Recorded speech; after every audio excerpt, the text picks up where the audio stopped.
अल्हम्दुलिल्लाहि रब्बिल आलमीन वल आक़िबतु लिल मुत्तक़ीन अस्सलातु वस्सलामु अला रसूलिहिल करीम व अला आलिहि व अस्हाबिहि अजमाइन अम्मा बाद फ़अऊज़ु बिल्लाहि मिनश शैतानिर रजीम बिस्मिल्लाहिर रहमानिर रहीम।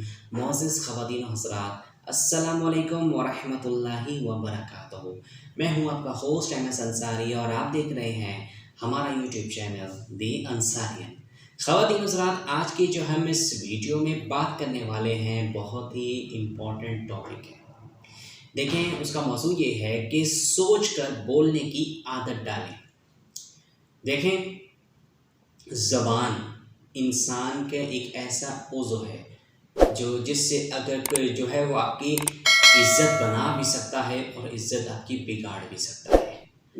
इन ज़बान से जो भी हम अल्फाज अदा करते हैं वो हमारे किरदार को भी ज़ाहिर करते हैं। लिहाजा अपने ज़बान की जो है हमें इस तरह इस्तेमाल करना चाहिए कि सामने वाले की जो है जिससे दिल आज़ारी ना हो, मुआशरे में कोई बुराई पैदा ना हो। तो लिहाजा जब भी आप बातों को कोई भी बात आप बोलें, अपनी ज़बान से अदा करें, तो उस बात को करने से पहले आप ये बोलने से पहले जो है आपको सोच लेना चाहिए, अच्छी तरह सोच लेंगे आया कि जो अपने लफ्ज़ बोलने जा रहे हैं क्या वो मुनासिब है, क्या वो सुनने के काबिल है, क्या जो है इससे इसका इंप्रेशन क्या पड़ेगा, किस तरह लोग इसको किस सेंस में लेंगे। लिहाजा हर चीज़ के जो है आपको जो है इसको वो बिल्कुल कह लेंगे, कहते हैं ना, पहले तोलो फिर बोलो। यानी कि आप बात करने से पहले आपको तोलना चाहिए कि आपकी बातें ठीक भी है या नहीं है। देखें, एक हदीस शरीफ में हमारे प्यारे और आखिरी नबी हज़रत मोहम्मद मुस्तफ़ा सल्लल्लाहु अलैहि वसल्लम ने फरमाया कि इंसान को सबसे ज़्यादा जहन्नुम में औंधे मुँह डालने वाली चीज़ कौन सी है? यह है वो ज़बान है। यानी जहन्नुम में औंधे मुँह गिराए जाने का जो सबसे बड़ा सबब है वो ज़बान है। ये नबी करीम सल्लल्लाहु अलैहि वसल्लम का फरमान है। तो आप देखें कि ज़बान की किस कदर अहमियत है। हदीस में एक जगह और भी है कि मुसलमान वो है कि जिसकी ज़बान से और हाथ से दूसरे मुसलमान महफूज रहे। तो आप जब अपनी ज़ुबान से किसी को गाली निकालते हैं, सोचें कि क्या आप अपने आप को क्या जाहिर कर रहे हैं। सोचें कि जिसको आपने गाली दी है कि वो क्या महसूस कर रहा होगा। सोचें कि आपकी जो एक गाली जो है आपका एक गुनाह है और ये गुनाह आपका इतना बड़ा हो सकता है कि पीछे अब आपने जितनी नेकियां की हो वो सब के सब में पानी फेर दे।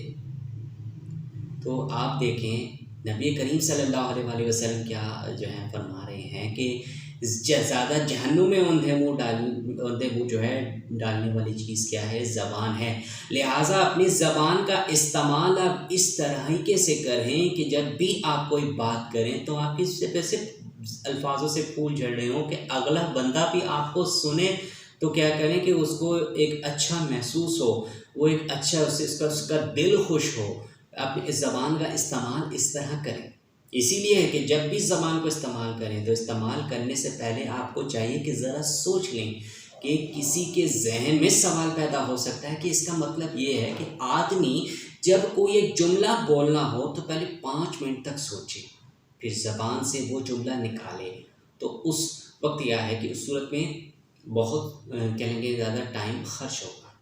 ज़ाहिर सी बात है, जब आप कहीं बोलना शुरू होते हैं तो आपको क्या होता है कि आपको कुछ एक टाइम कंज्यूम लगता है कि आप सोचते हैं कि मिसाल के तौर पर आप एक मज़मून लिख रहे हैं या आप क्लास में कोई ऐसी डिबेट करनी है आपने, तो डेफिनेट सी बात है कि आप उससे पहले जो है अपनी प्लानिंग करेंगे कि मैं इसमें अल्फाज कैसे इसको स्टार्ट करूँगा, कैसे इसका मिड होगा, कैसे उसका ख़त्म करूँगा।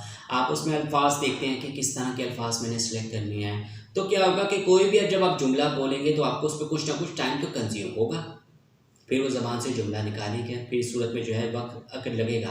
अब क्या कि बात दरअसल ये है कि अगर शुरू में क्या है कि इंसान जो है बात सोच कर करने की आदत डालेगा, फिर क्या कि आहिस्ता आहिस्ता उसका आदी हो जाता है और फिर सोचने में देर नहीं लगती। लेकिन एक फ़्लो बन जाता है। मतलब कि कोई मिसाल के तौर पर आप ले लेते हैं कि कोई भी आप एक नया काम करना शुरू करते हैं। मिसाल के तौर पर आप ड्राइविंग करने सीखते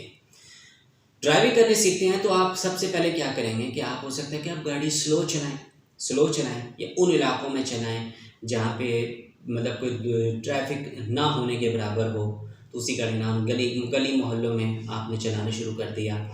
फिर ऐसा ऐसा क्या हुआ कि आपको उसकी प्रैक्टिस होती गई। फिर तो आप किसी हजूम वाली जगह पे जहाँ ज़्यादा ट्रैफिक होता है वहाँ पे ले जाके आपने प्रैक्टिस की।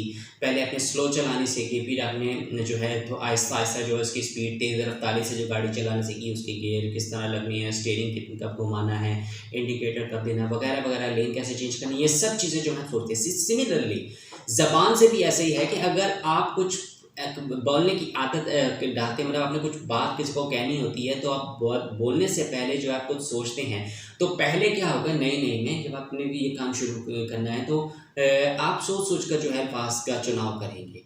फिर क्या होगा कि फिर आहिस्ता आहिस्ता आपको उसका आदी बन जाएगा। जैसे practice makes a man perfect, यानी कि एक चीज़ की प्रैक्टिस आप मुसलसल करते जाएं तो उसका फ्लो जो है वो बनता जाता है, और आहिस्ता उसका आदी जब बन जाता है फिर सोचने में देने लगते हैं। फिर आपको जो है कहने कि आपके फिंगर टिप्स में होती है हर चीज़ें। फिर तो आप फ़ौरन, आपसे कोई भी कोई सवाल पूछता है तो फ़ौरन आप उसको जो है इतने अच्छे से जवाब देने के काबिल बन जाते हैं।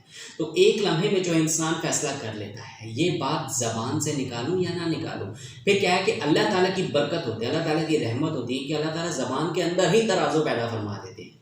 कितनी रहमत है अल्लाह ताला की। जिसके क्या होता है कि इसके नतीजे में क्या है कि ज़बान से सिर्फ क्या है कि हक बात निकलती है, और जो क्या है गलत और ऐसी बात ज़बान से नहीं निकलती जो अल्लाह ताला को नाराज़ करने वाली हो और दूसरों को तकलीफ पहुंचाने वाली हो, बशर्ते कि ये एहसास पैदा हो जाए कि इस जो हमारी मशीन है, यानी कि जो हमारी ज़बान है, इसको आदाब के साथ इस्तेमाल करना है। ज़बान तो क्या है बेसिकली एक सरकारी मशीन है जिससे अल्फाज जो हमारे निकलते रहते हैं। अब क्या है कि देखें कि किसी मशहूर बुजुर्ग ने कहा है कि अल्फाज इंसान के ग़ुलाम होते हैं, लेकिन जब आप उन अल्फाज को अदा करते हैं तब आप उन अल्फाजों के ग़ुलाम बन जाते हैं। लिहाजा अपने ज़बान से उन्हीं अल्फाजों का चुनाव करें कि जिसका पॉजिटिव इफ़ेक्ट हो, ना कि वो ऐसा कोई ज़ुबानी हो कि एक बंदा जो है अच्छे मीनिंग में ले रहा हो, दूसरा बंदा दूसरे मीनिंग में ले रहा हो। लिहाजा आपके अल्फाज का ही ऐसा होना चाहिए, आपकी बातें ही ऐसी नाप तोड़ कर होनी चाहिए कि अगले बंदे को फ़ौरन ही समझ में आ जाए और आसानी तरीके से समझ आ जाए। कोई ऐसा जो है आप कोई तकलीफ़ दे वाला कोई जुमला जो है मत अपनी ज़बान से निकाले। अपनी ज़बान का बेहतरीन और सही इस्तेमाल करें ताकि लोग भी आपसे बात करने में हिचकिचाएँ नहीं, बल्कि खुशी महसूस करें। कोई भी बंदा आपसे पूछता है, कोई भी सवाल पूछता है तो आप उसको इतनी आसानी से और इतने अच्छे अल्फाज में उसको जवाब दें कि अगला बंदा जो है आपसे इंस्पायर हो जाए। तो लिहाजा ख़वातीन व हज़रात देखें, आप अपने अंदर आपको चाहिए आदत डालें। अब कोई भी बात अगर आपसे कोई कर रहा है तो आप पहले इसको समझिए, परखें कि सामने वाला मुझसे बात क्या कर रहा है, क्या सुनना। उसके बाद आप खुद अपन सोचिए कि मैंने इसको किस तरीके से जवाब देना है, कौन से अल्फाज चुनाव करना है। फिर उसके बाद आप उसको बेहतरीन तरीके से जो जवाब दे सकते हैं वो दें। अपनी ज़बान को बुरे अलकाब मत निकालें, किसी को गालन गलौच मत करें, किसी को कोई ऐसे बुरे अल्फाज मत करें, क्योंकि नबी करीम सल्लल्लाहु अलैहि वसल्लम का फरमान मैंने शुरू में ही बता दिया कि ज़्यादातर जो चीज़ जहन्नुम में जो औंधे मुँह डालने वाली चीज़ है वो आपकी ज़बान है। तो लिहाजा जहन्नुम की आग से बचने के लिए आप अपनी ज़बान का बेहतरीन इस्तेमाल करें। ख़वातीन हज़रात, इस छोटी सी वीडियो में मैं उम्मीद करता हूँ आपको काफ़ी कुछ क्लियर होगा, अगर आप इंशाल्लाह इस पर ज़रूर अमल भी करेंगे। तो बाकी ख़वातीन हज़रात आपकी अपने हवाले से अपने खुद की क्या राय रखते हैं हमें कमेंट सेक्शन में ज़रूर बताइएगा, और अगर आपको हमारी आज की वीडियो ज़रा भी पसंद आए तो आप इसको ज़रूर लाइक कीजिएगा, अपने दोस्तों के साथ शेयर करना बिल्कुल मत भूलिएगा, और कमेंट सेक्शन में अपनी राय का साथ ज़रूर कीजिएगा और हमें भी बताइएगा कि आपको हमारी वीडियो कैसी लगी। इसके अलावा मज़ीद अच्छे और कई ऐसे डिफरेंट इस्लामिक और अहादीस की वीडियोस देखने के लिए आप हमारे चैनल पर विजिट करके वहाँ पे कई वीडियोस देखकर उससे फ़ायदा हासिल कर सकते हैं। तो जाती जाती ये कि अगर अभी तक आपने हमारा चैनल दिन सालन को सब्सक्राइब नहीं किया हुआ तो उसको जल्दी से सब्सक्राइब कर लें और घंटी के निशान का दबाना बिल्कुल भी मत भूलिएगा, ताकि जब भी हमारी कोई नई वीडियो अपलोड हुआ करें तो उसकी इत्तला सबसे पहले आपको मिले।